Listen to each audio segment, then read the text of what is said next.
Hello people, welcome to my channel Speak Your Mind and I'm Nisha and today we'll talk about domestic violence. Domestic violence बहुत ज़्यादा common है। हमने हर दूसरे तीसरे घर में डोमेस्टिक वायलेंस होता हुआ या तो देखा है या सुना है। बट ऐसा क्यों है कि डोमेस्टिक वायलेंस को कंसीडर नहीं किया जाता? सबसे बड़ा रीज़न यही है कि डोमेस्टिक वायलेंस को हम लोग क्राइम ही नहीं मानते। हमारी सोसाइटी में ज़्यादातर हम लोग यही सोचते हैं कि डोमेस्टिक वायलेंस जो है एक फैमिली का पर्सनल इशू है या एक फैमिली इशू है जिसमें किसी दूसरे को इंटरफेयर नहीं करना चाहिए। और बहुत ज़्यादा केसेस में ऐसा भी होता है कि जो विक्टिम होती है, जो लेडी जो डोमेस्टिक वायलेंस झेल रही होती है, वो कभी भी जाके कंप्लेंट नहीं करती। एक तो उसको सोसाइटी का प्रेशर होता है, दूसरा उसको ये फील होता है कि अगर मैं जाके कंप्लेंट करूँगी तो मेरी फैमिली की जो रिस्पेक्ट है उसका क्या होगा या लोग मेरे बारे में क्या सोचेंगे। इसलिए कहीं ना कहीं वो डोमेस्टिक वायलेंस झेलती रहती है। और सिर्फ डोमेस्टिक वायलेंस एक बार नहीं होता कि हस्बैंड ने एक बार थप्पड़ मतलब हाथ उठाया और उसके बाद वो नहीं उठाएगा। जितना डोमेस्टिक वायलेंस आगे बढ़ता जाता है उतना वो एक्सट्रीम पे पहुंचता जाता है। फर्स्ट टाइम हस्बैंड हाथ उठाता है, एक दो बार थप्पड़ उठाता है, उसके बाद धीरे धीरे वो जो वायलेंस है वो टाइम के साथ बढ़ता रहता है। और ये एक ऐसा लूप होता है जिसमें जो लेडी है वो कभी भी नहीं निकल पाती।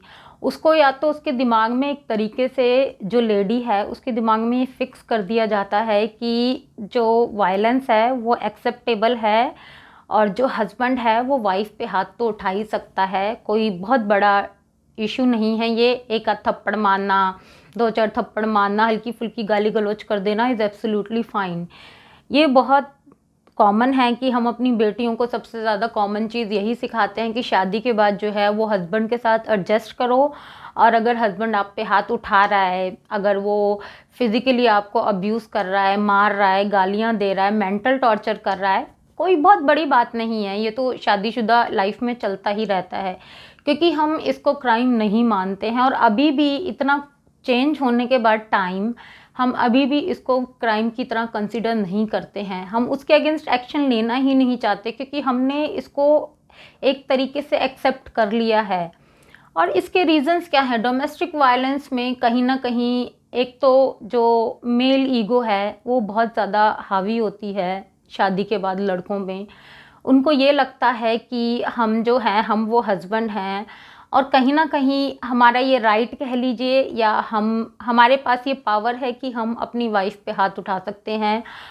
आइदर फॉर स्मॉल रीजंस और बिग रीज़न जो है मैटर नहीं करता। बट अगर आपकी वाइफ कुछ एक्सपेक्ट करके आपको कुछ बोल रही है तो वो मेल ईगो को कहीं ना कहीं हर्ट कर जाता है। और इसका रीज़न ये भी होता है कि शायद कहीं ना कहीं हम बचपन से ही अपने लड़कों को ये सिखाते आते हैं कि लड़के ऐसा नहीं करते, लड़के वैसा नहीं करते, लड़के पावरफुल होते हैं, लड़के रोते नहीं हैं, लड़के लड़कियों से डरते नहीं हैं, लड़कों के पास ये राइट होता है, लड़कों के पास वो राइट होता है।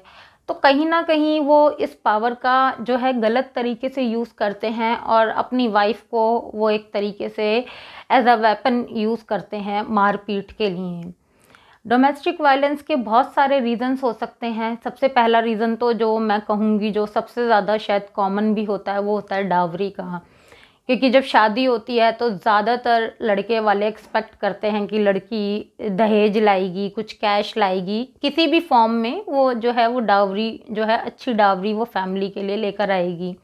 बट अगर ऐसा नहीं होता और इन केस लड़की अच्छी डावरी लाती भी है बट शादी के बाद भी लड़कियों से फाइनेंशियली बहुत कुछ एक्सपेक्ट किया जाता है और अगर लड़की पैसे देने के लिए मना कर देती है या वो डावरी में कुछ नहीं लाती तो हस्बैंड और फैमिली, हस्बैंड की फैमिली दोनों ही लड़की को टॉर्चर करते हैं। फिज़िकल टॉर्चर बहुत कॉमन होता है और लड़कियां जो हैं या तो वो फाइनेंशियली उनके पेरेंट्स वीक होते हैं तो वो इसलिए चुप रहती हैं क्योंकि उनको पता है कि उनके जो है पेरेंट्स इतना कैश या डावरी अफोर्ड नहीं कर सकते, तो लड़की कहीं ना कहीं मार पिटाई जो है वो झेलती है। और दूसरा रीज़न ये भी देखा गया है कि अल्कोहल जो होता है, जो लड़के जो हैं ड्रिंक करते हैं, स्मोक करते हैं, फिर वो ड्रिंक करके आते हैं और वो अपनी पावर कहाँ दिखाएंगे जाके, अपनी वाइफ पर ही तो दिखाएंगे ना जाके। तो वही रीज़न है कि जहाँ अल्कोहल होता है वो एक बहुत बड़ा रीज़न होता है कि जब वाइफ़ जो है हस्बैंड को मना करती है कि ड्रिंक ना करे, तो वो रोकेगी, और जो हस्बैंड है अगर वो अल्कोहलिक है और उसको वो चीज़ करनी है तो वो फिर हाथ उठाता है, वो मार पिटाई करता है। और सबसे बड़ी प्रॉब्लम तो ये होती है कि जब लड़का अपनी वाइफ़ को मार रहा है, चाहे वो उसको अब्यूज़ कर रहा है, मेंटल टॉर्चर कर रहा है, फिज़िकल टॉर्चर कर रहा है, किसी भी फॉर्म में वो अपनी वाइफ़ को जो है वो टॉर्चर कर रहा है, तो फैमिली जो है वो कहीं न कहीं अपने बेटे को सपोर्ट करती है उस चीज़ के लिए। वो उसको रोकती ही नहीं है कि ये चीज़ गलत है, या तू अपनी वाइफ़ पे हाथ मत उठा, या लड़की पे हाथ उठाना गलत है। और अगर आप ये भी देखेंगे, बहुत केसेस में तो मैंने ये भी देखा है कि कई बार लड़कियां हिम्मत करके अपनी, कुछ फैमिलीज़ में कई बार लड़कियां जो हैं अपने पेरेंट्स को बताती हैं, तो पेरेंट्स भी कहीं ना कहीं बेटी को ही समझा बुझा के वापस भेज देते हैं, ये कह के कि क्या हो गया, कि थोड़ा बहुत मार पिटाई खा ली तो कोई बड़ी बात नहीं है, थोड़ा बहुत झगड़ा होना, हाथ उठाना तो कॉमन है। तो ये जो है कि ये हम अपनी लड़कियों को, लड़कों को जो ये सिखाते हैं, कहीं न कहीं वो डोमेस्टिक वायलेंस के वे में निकल कर आता है, क्योंकि हम जो अपने बच्चों को अपब्रिंगिंग देते हैं, उसमें जो हम लड़के लड़कियों का डिफरेंस रख के बच्चों को सिखाते हैं। जैसे हम लड़कियों को यही सिखाते हैं कि शादी के बाद हस्बैंड के हिसाब से ही चलना है। कुछ भी हस्बैंड कैसे भी रखे, अच्छे से रखे, बुरे से रखे, या थप्पड़-वप्पड़ खाना तो बहुत कॉमन सी बात है, कोई बहुत बड़ा इशू नहीं है। और दूसरी तरफ हम अपने बेटों को सिखाते हैं कि वाइफ़ से दबने वाली बात क्या है? तू लड़की से दबेगा, तू अपनी बीवी से दबेगा, तो वो तो दूसरे घर की आई हुई है, उससे डरने की क्या बात है? वो तो तेरी बीवी है, उसे तो सुनना ही पड़ेगा, और तुझे जो करना है वो तो अपनी बीवी के साथ करना।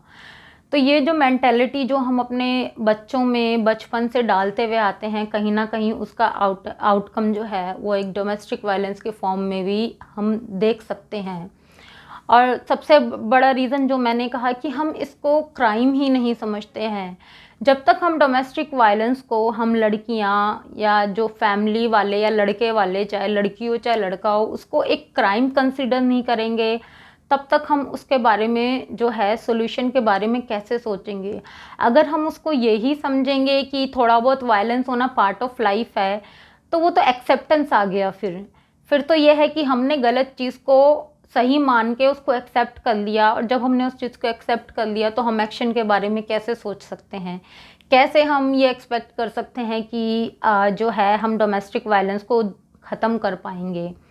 कभी कहीं ना कहीं तो शुरुआत करनी ही पड़ती है, चाहे वो सोच बदल के शुरुआत हो, चाहे वो अपने आप को बदल के शुरुआत हो। डोमेस्टिक वायलेंस में ये एक बहुत ज़रूरी चीज़ हो जाती है लेडीज़ के लिए कि जो फर्स्ट टाइम उस पर किसी भी फॉर्म में वायलेंस हो रहा है, चाहे वो फिज़िकल हो, चाहे वो अब वर्बल हो, नॉन वर्बल हो, किसी भी फॉर्म का वायलेंस हो, वो फर्स्ट अटेम्प्ट में ही उसको रोके और स्ट्रांगली उसके लिए स्टैंड ले और एक सीरियस एक्शन ले। क्योंकि बहुत केसेस में देखा गया है कि हस्बैंड जो है वो वाइफ पे हाथ उठाता है, उसके बाद जब सब कुछ नॉर्मल हो जाता है तो अगेन वो उसको सॉरी बोलता है, उस प्रॉब्लम को सॉर्ट आउट कर देता है, बट वो उसका बिहेवियर कभी नहीं रुकता है। वो जितना आपको कन्विंस करता है, उसका नेक्स्ट टाइम का बिहेवियर उतना ही ज़्यादा डोमिनेटिंग होता रहता है और उतना ही ज़्यादा वो क्रूल बनता रहता है। तो यहाँ पे लेडीज़ को ये बात समझनी होगी कि जब फर्स्ट टाइम आप पे वायलेंस हो रहा है, आप उसी वक्त स्ट्रांगली उसके अगेंस्ट एक्शन लें और उसको एक क्राइम की तरह ट्रीट करें। उसको इग्नोर मत कीजिए, उसको ये मत सोचिए कि मेरा हस्बैंड है, उसने हाथ उठा दिया तो क्या हो गया, या मेरी सास है या ससुर है, उन्होंने मेरे को अब्यूज़ कर दिया तो कोई बड़ी बात नहीं है। ये एक बड़ी बात है, क्योंकि आज किसी ने अगर आपको एक छोटी सी गाली दी है, कल वो आपको 2 गालियाँ देगा, 4 गालियाँ देगा, और ये साइकिल आगे बढ़ेगी ही, वो साइकिल कभी ब्रेक नहीं होगी। तो ये बहुत ज़रूरी होता है कि उस साइकिल को स्टार्ट होने से पहले ही हम रोक दें, उसके अगेंस्ट एक्शन लें, चाहे हमें अकेले ही अपने लिए स्टैंड लेना पड़े, बट हमें बोलना चाहिए। डोमेस्टिक वायलेंस किसी भी फॉर्म का एक्सेप्टेबल नहीं है। बहुत लोग ये हमें बोल के जाते हैं, समझा के जाते हैं कि थोड़ा सा मार खा लिया या पिट ली लड़की तो क्या हो गया। ये जो सोच है ना, ये बहुत ही गलत है, क्योंकि किसी भी फॉर्म में वायलेंस, चाहे वो आप अपने बच्चों पे करते हैं, चाहे वो आप अपने पेरेंट्स पे करते हैं, चाहे वो आप अपने सिबलिंग्स पे करते हैं, चाहे वो आप अपने पार्टनर पे करते हैं, फ्रेंड पे करते हैं, वायलेंस है, वो कहीं से भी जस्टिफाइड नहीं है। और आप जितना डोमेस्टिक वायलेंस झेलेंगी उतना ही आपकी लाइफ कॉम्प्लिकेटेड होती जाएगी, क्योंकि जब एक हस्बैंड वाइफ को पीटता है तो वो सिर्फ एक फिजिकल टॉर्चर नहीं है, उसको मेंटल टॉर्चर भी होता है। वो डिप्रेशन में जाती है लड़की, एंजाइटी में जाती है, उसकी लाइफ की कॉम्प्लिकेशंस बढ़ती हैं, फिज़िकली वो वीक होती है और उसको बहुत कुछ फेस करना पड़ता है। तो इसलिए ये बहुत ज़रूरी हो जाता है कि जो लेडीज़ डोमेस्टिक वायलेंस फेस करती हैं या जिनकी लाइफ में उनका जो पार्टनर है वो बहुत ज़्यादा जो है वो इस डोमिनेटिंग है, उसको अपने लिए एक स्ट्रिक्ट एक्शन लेना चाहिए, उसके लिए बोलना चाहिए, क्योंकि डोमेस्टिक वायलेंस जो है वो चुप रहने से कभी भी ख़त्म नहीं होगा। उसके लिए आपको स्ट्रॉन्ग स्टैंड लेना ही पड़ेगा। डोमेस्टिक वायलेंस जो है वो एक तरीके की कह लीजिए एक लूप है, एक साइकिल है जो एक थप्पड़ से शुरू होती है और पता नहीं किस एंड पे जाके वो रुकती है, और शायद कभी रुकती भी नहीं है। क्योंकि जब एक बार हस्बैंड अपनी वाइफ पे हाथ उठाने लगता है तो वो एक तरीके से उसका वो अपना राइट समझने लगता है, वाइफ को डराता है, और कहीं ना कहीं वाइफ जो है वो डरती भी है। उसके मन में अच्छे से डर बैठा दिया जाता है कि वो अपने हस्बैंड पर डिपेंड करती है, अगर वो घर से बाहर जाएगी तो उसका फाइनेंशियल सपोर्ट कोई नहीं है, उसका इमोशनल सपोर्ट कोई नहीं है, और उसको साथ देने वाला भी कोई नहीं है। तो कहीं ना कहीं लेडीज़ भी इस डर की वजह से कभी भी कुछ बोल भी नहीं पाती हैं। बट ये है ना कि हमें कहीं ना कहीं तो उस चीज़ को रोकना होगा। क्यों हम डोमेस्टिक वायलेंस के बारे में बात नहीं करते, क्यों हम साथ नहीं देते? अगर हमने कई बार ऐसा भी देखा है मैंने कि पड़ोस में भी अगर डोमेस्टिक वायलेंस हम सुनते हैं या हमें आवाज़ें आ रही होती हैं कि हस्बैंड जो है वाइफ को पीट रहा है, तो हम अपने कान बंद कर लेते हैं, ये सोचते हैं कि कुछ हो ही नहीं रहा, क्योंकि हमारे ऑब्वियस सी बात है कि हम यही सोचते हैं कि उनका पर्सनल मैटर है, तो हम इंटरफेयर करना भी पसंद नहीं करते, जो पता नहीं कि सही है या गलत है। तो इसलिए बहुत ज़रूरी है कि अगर आप एक डोमेस्टिक वायलेंस के रिलेशनशिप में हैं तो उस रिलेशनशिप से निकलें, उसकी सीवियरिटी को रोकें, उसके अगेंस्ट एक्शन लें, उसके अगेंस्ट बोलें और अपने फ्यूचर के बारे में अच्छा करें और अच्छा सोचें। तो आज की वीडियो में बस इतना ही, and I will see you in my next video. Till then take care and please don't forget to like, share and subscribe my channel and don't forget to press the notification button. और आपको ये video कैसी लगी मुझे comment box में ज़रूर बताएं। Till then bye bye and take care.